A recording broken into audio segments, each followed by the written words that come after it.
Hello everyone, मेरा नाम है रोनाल्ड और आप सबका मेरे इस यूट्यूब चैनल में बहुत बहुत स्वागत है।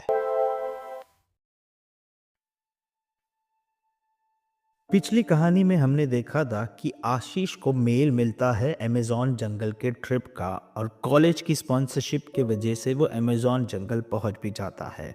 और प्रोफेसर ने चेतावनी दी कि सरकारी बॉर्डर के आगे मत जाना, वह जानलेवा खतरे है। लेकिन खोज की ललक में आशीष अनजाने में डेंजर जोन पार कर गया। अब आगे थोड़ी देर बाद उसे शेर की दहाड़ने की आवाज़ सुनाई देती है। शेर की आवाज़ सुनते ही आशीष के पसीने छूट जाते हैं और वह तेज़ी से वहाँ से भागने लगता है। शेर उसके करीब पहुँचने ही वाला होता है कि तभी आशीष को एक विशाल पेड़ दिखाई देता है जिसमें एक छेद होता है। आशीष उस छेद के अंदर जाकर छिप जाता है। छेद में छिपकर जब आशीष शेर को देखता है तो उसकी आंखें फटी की फटी रह जाती है, क्योंकि वह शेर सामान्य शेर से 4 गुना बड़ा होता है। तब आशीष समझ जाता है कि वह जंगल की ऐसी जगह पहुंच गया है जिसे दुनिया ने आज तक नहीं देखा है, जो अभी तक कभी भी खोजी नहीं गई है। यहाँ के जानवर सामान्य जानवरों जैसे नहीं है। अब रात हो जाती है।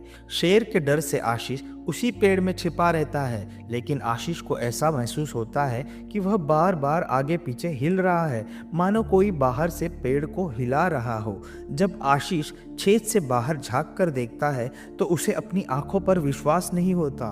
वह देखता है कि सभी पेड़ इंसान की तरह चल रहे हैं। अब आशीष किसी तरह उस पेड़ से बाहर निकलने की कोशिश करता है। जैसे ही वे सभी पेड़ एक तालाब के पास से गुजरते हैं, आशीष जल्दी ही तालाब में छलांग लगा देता है।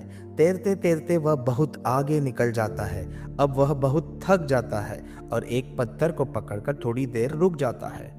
उसी समय उसे फिर से गुर्राने की आवाज़ आती है। इस बार उसके पीछे एक बहुत बड़ा विशाल मगरमच्छ होता है।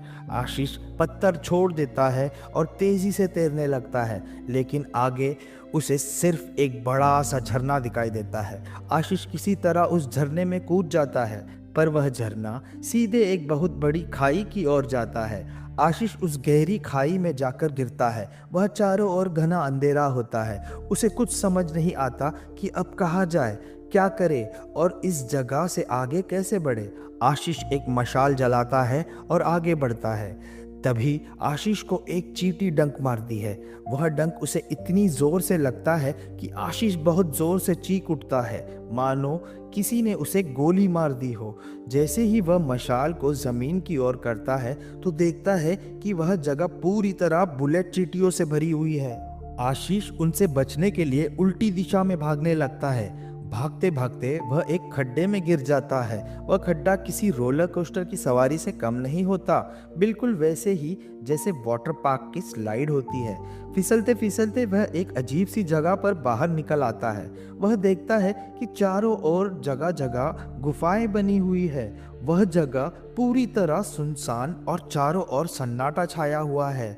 कुछ देर बाद उसे हु हु हु हु की आवाज़ सुनाई देती है, मानो कोई झुंड उसकी ओर आ रहा हो। थोड़ी ही देर में वह झुंड उसके पास आकर उसे घेर लेता है। वे लोग उस जंगल में रहने वाली एक बहुत प्राचीन सभ्यता से संबंध रखते हैं। वे आदिवासी होते हैं जो दिखने में बहुत ही खूंखार होते हैं और सामान्य इंसानों की ऊंचाई से लगभग 2 गुने आकार और कद के होते हैं। उनमें से कुछ लोग बड़े बड़े भेड़िया और विशाल काले पैंतरों पर सवार होते हैं। उनके हाथों में भाले, धनुष और बाण जैसे हथियार होते हैं। वे लोग आशीष को पकड़कर कैद कर लेते हैं। अब आशीष को जंगल में भटके हुए लगभग 2 दिन हो चुके होते हैं। उधर फॉरेस्ट डिपार्टमेंट को आशीष के गुम हो जाने की खबर मिल जाती है और एक रेस्क्यू टीम उसे ढूंढने के लिए निकल पड़ती है। वही जब आशीष के माता पिता को उसके गुम हो जाने की सूचना मिलती है तो वे फूट फूट कर रोने लगते हैं और भगवान से प्रार्थना करने लगते हैं। वे भगवान से कहते हैं, आप हमारी कैसी परीक्षा ले रहे हैं? पहले से ही हमारी आर्थिक स्थिति ठीक नहीं है, ऊपर से हमारा एक ही इकलौता बेटा है जो हमारे बुढ़ापे का सहारा है। आप उसे भी हमसे क्यों छीनना चाहते हैं? ऐसे मत कीजिए भगवान, हमारे साथ इतना अन्याय मत कीजिए। उसी समय अचानक आशीष के पिता के पास एक फ़ोन कॉल आता है जिसमें बताया जाता है कि आशीष मिल गया है और कुछ दिनों बाद आशीष सही सलामत अपने घर पहुंच जाता है। जंगल में पकड़े जाने के बाद उसके साथ असल में हुआ क्या? वे खूंखार आदिवासी कौन थे? क्या आशीष सच में बाहर आ पाया या जंगल ने उसे किसी मकसद से वापस भेज दिया? जानने के लिए हमारा अगला पार्ट जरूर देखें। उम्मीद करते हैं आपको आज की वीडियो पसंद आई हो। अगर पसंद आई हो तो वीडियो को लाइक करके चैनल को सब्सक्राइब करके बेल आइकन दबाना ना भूलिएगा, ताकि ऐसी ही इंटरेस्टिंग कहानियां आपको मिलती रहे। मिलते हैं अगले किसी इंटरेस्टिंग कहानी के साथ, तब तक के लिए बाय बाय।